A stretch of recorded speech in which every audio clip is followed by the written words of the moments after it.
저희 교회 창립 기념일이 언제일까요? 주보를 보시면 주보 제일 앞면 제일 왼쪽 위에 1900 몇 년? 56년 2월 22일 둘둘둘이에요. 그래서 56년 2월 22일이 저희 교회 창립 기념일입니다. 그래서 저희가 매번 이제 2월 셋째 주일쯤을 창립 기념 예배로 지키고 있고, 지금 그러면 몇 년이 됐을까요? 69년째입니다. 69년 동안 저희 교회에 함께 하신 하나님께 감사드리며 우리 하나님께 영광의 박수 돌리겠습니다. 네. 이제 우리가 꽤 오래 준비했었던, 우리 찬양인도 하시는 김희민 목사님께서 말씀하신 것처럼 수련회가 지금 이 시간부로 끝나는 거예요. 이제 끝이 납니다. 저희가 언제부터 준비했냐면 그 수련회 강사로 오신 진영채 목사님께 제가 카톡을 보낸 거를 살펴보니까 작년 10월 8일에 보냈더라고요. 작년 10월 8일에 보내서 강사로 섭외를 했으니까 그 전부터 준비를 한 것 같아요. 날짜가 확정이 되고 그 다음에 이야기를 했기 때문에 한 4개월이 넘는 시간 동안 우리 TF팀 굉장히 수고 많이 했고, 또 임원들 고생하셨고, 스태프들도 엄청 수고 많이 하셨습니다. 우리 다 같이 서로를 향해서 우리 격려와 응원의 박수.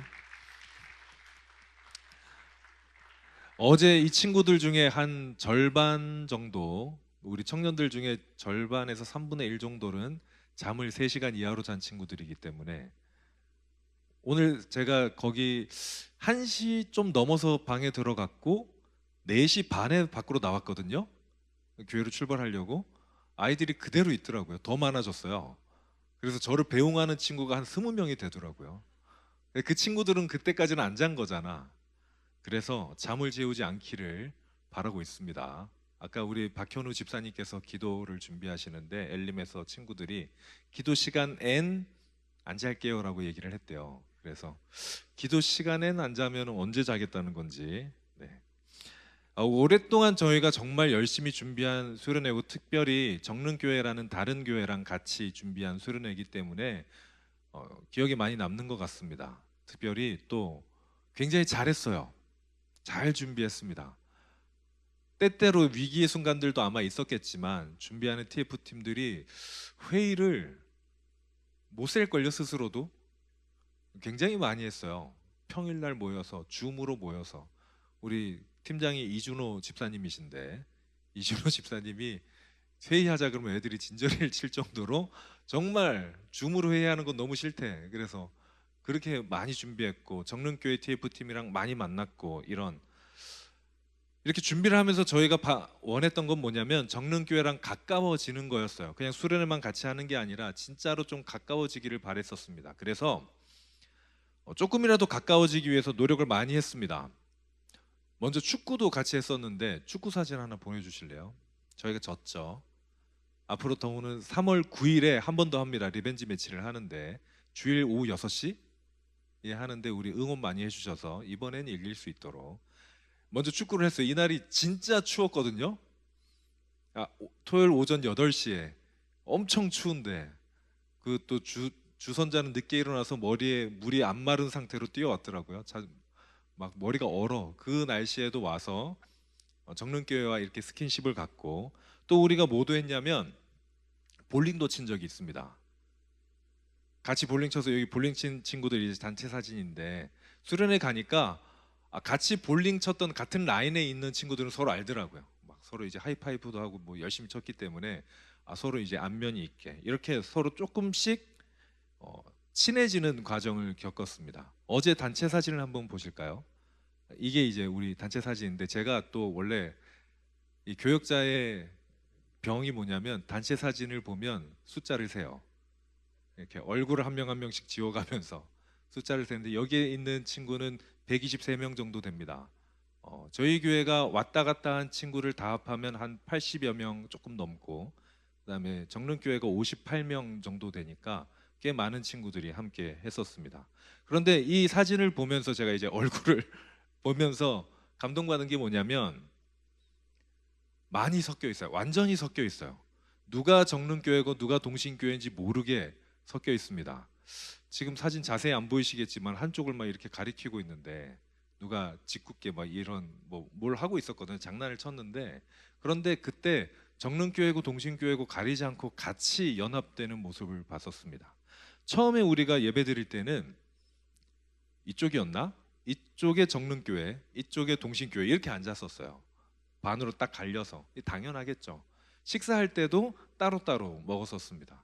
그런데 나중에 가면 갈수록 식사도 섞여서 하고 서로 이야기 나누고 있는 거 보면 같은 교회인 줄 알았는데 다 다른 교회들끼리 그렇게 친하게 이야기하고 이런 모습을 보면서 참 많은 걸 느꼈습니다. 제가 처음에 이렇게 다른 교회랑 수련회를 하기로 한 이유는 딱 하나의 메시지를 전달하고 싶어서였습니다. 뭐냐면 우리는 한 가족이다 라는 메시지를 전달하고 싶었습니다. 우리는 때로 우리와 다른 공동체를 대할 때 배타적일 때가 많습니다. 아니, 그러기가 더 쉬워요. 왜냐하면 대단한 이유가 있어서가 아니라 좀 어색해서, 쑥스러워서, 불편해서 폐쇄적이고 배타적일 때가 생각보다 꽤 많습니다. 빛이 밝으면 어둠도 짙어지는 것처럼 공동체가 친하면 친할수록 배타적일 확률도 그만큼 높아집니다. 그래서 저는 좀 함께하는 수련회를 했으면 좋겠다라고 생각했습니다. 왜냐하면 말로 배우는 게 아니라 몸으로 배울 수 있는 시간이 되기를 바랬거든요. 제가 예전에 신대원을 다닐 때 신대원에도 하구회라는 게 있습니다. 네, 하구회 활동을 했었는데 그렇다고 막 운동하고 이런 쪽 아닙니다. 뭐 그런 쪽 아니고 그냥 진짜 하구회, 여러분 임원 같은 역할을 한 1년 했었는데, 그런데 그렇게 할 때 다른 학교들의 임원들과 만나는 시간이 있었어요. 다른 학교 하구회. 여러분 이 신학교가 여러분 잘 모르시겠지만 여러 학교가 있고 교단도 여러 교단이 있습니다. 그런데 어떤 교단은 저희가 보기에 너무 진보적이어서 야, 그 교단은 교수님들이랑 술도 마신대 막 쑥쑥쑥 하고 막, 야, 저러면 천국 갈 수 있는 거야 막 쑥쑥 하고 이러는 교단이 있어요.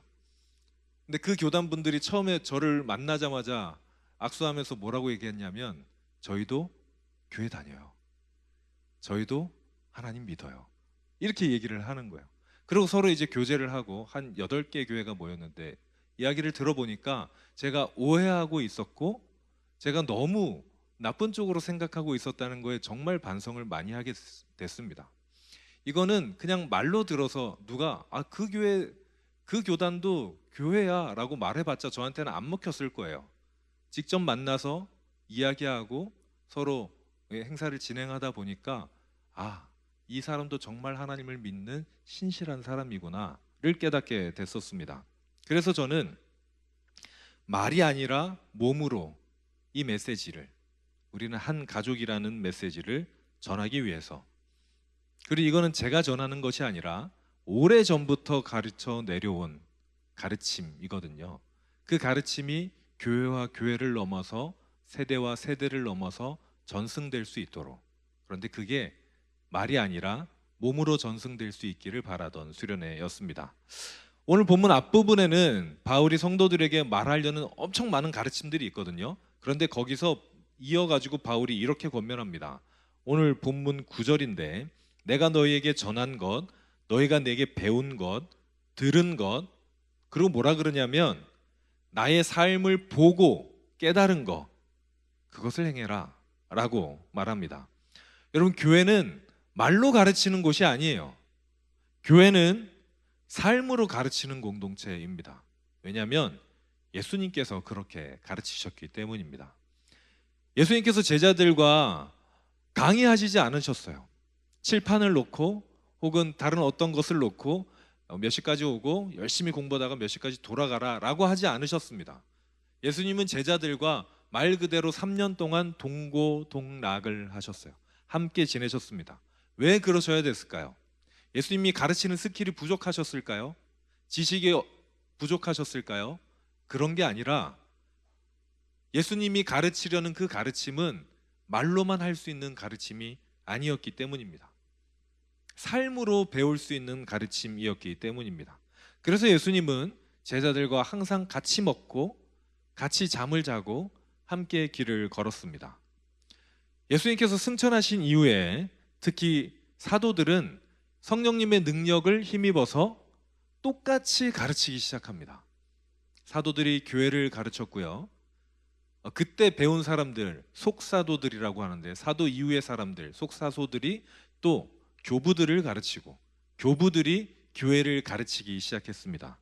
그렇게 성령님의 도움으로 가르침이, 예수님의 그 삶이 이어져 내려온 공동체가 어디냐면 교회입니다.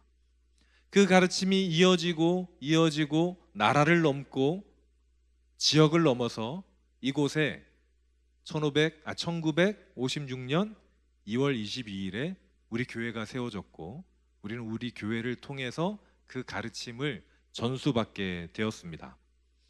그래서 여러분은 배워야 될 사람이기도 하면서 또 이 가르침을 후대로 전승해야 되는 역할을 가지고 있는 사람들이기도 합니다. 교회는 가르침을 이어가야 되는 공동체이기 때문입니다. 예수님이 가르칠 때 책으로만 전달되지 않고 교회를 통해서 전달된 것은 교회가 모이는 공동체이기 때문이에요. 여러분, 그래서 교회는 모여야 합니다. 만나야 돼요. 만나야 가르침이 전달됩니다. 만나야 주님의 가르침을 배울 수 있습니다. 서로의 이야기 속에서, 서로 안에서 발견되는 하나님 안에서 말씀을 발견하게 되는 순간 우리는 진짜 배우게 됩니다. 여러분, 정릉교회 친구들과 만나서 이야기하면서, 혹은 우리 안에도 오늘 이렇게 자리에 앉는 걸 보니까 정말 수련회를 잘 갔다 왔다라는 생각이 드는데, 수련회 가기 전에는 같은 목장도 어색한 친구들이 있었어요. 그래서 약간 이렇게 한 명이 앉아 있고 다른 친구가 이제 앉으려 그럴 때 떨어져서 앉을까 가까이 앉을까를 굉장히 고민하면서 앉는 게 저 앞에서 있으니까 보이거든요. 오늘은 잘 다가가서 잘 앉더라고요. 수련회의 힘이고 만남의 힘이고, 이게 가르침이 전달되는 힘입니다. 여러분이 논문을 배우지 않아도 좋아요. 성경에 대한 어떤 전문가적인 지식을 가지지 못해도 괜찮습니다. 그런데 서로 사랑하는 법, 하나 되는 법, 한 가족이라는 이 가르침은 초대교회에서부터, 아니 예수님, 하나님으로부터 내려오는, 우리는 서로 사랑하는 공동체다라는 이 가르침은 끝까지 지켜나가고 후대로 전수하는 여러분 되시길 바랍니다. 우리 수련의 주제는 찾으심, 부르심, 보내심이라는 주제였습니다. 하나님께서 여러분을 찾으셨고 부르셨고 이제 삶의 자리로 보내십니다. 수련의 기간 동안 우리가 배운 건 딱 한 가지, 서로의 담을 허무는 방법이었습니다. 교회가 하나 되고 서로가 하나 되고 서로가 더 가까워지는 방법을 우리는 말씀을 통해서 또 삶을 통해서 배워갔죠. 그렇다면 이게 이제 여러분의 삶 속에서 꽃 피우기를 바랍니다. 여러분 삶 가운데 가까워져야 되는 사람이 있을 겁니다. 여러분의 삶 가운데, 삶의 자리 가운데 내가 더 가까워져야 하는, 또 내가 더 포용해야 하는 사람이 있을 겁니다. 그 사람을 더 사랑하는 여러분이 된다면 수련회는 헛되지 않았을 것 같아요. 사랑하는 여러분, 더 사랑하게 되는, 더 남들과 가까워지게 되는, 그래서 결국은 우리 모두가 다 한 가족이고 하나님 안에서 하나라는 것을 깨닫는, 실천하는 삶으로 배움을 이어가는 여러분 되시길 바랍니다. 찬양팀 나와주시고요. 여러분, 우리 함께 찬양을 할 건데 하나님의 부르심이라는 찬양입니다. 여러분, 이 찬양의 가사는 여러분 아시는 대로 하나님께서 우리를 부르셨다라는 가사입니다. 하나님께서 여러분을 참 많은 주제로 부르십니다. 특별히 오늘 이 시간에는 내가 수련회를 통해 전달한 이 하나 되라는 가르침, 서로 연합하라는 가르침, 우리가 한 가족이라는 가르침에 응답하라는 부르심일 겁니다. 여러분, 그 부르심에 응답해서 하나님의 뜻이 여러분의 삶 속에서 이루어지기를 바랍니다. 하나님의 말씀이, 하나님의 부르심이 여러분 삶 가운데서 열매 맺어서 결국은 여러분이 또 우리가 정말로 좋은 교회로 성장해가고 지어져 가기를 주님의 이름으로 소망합니다.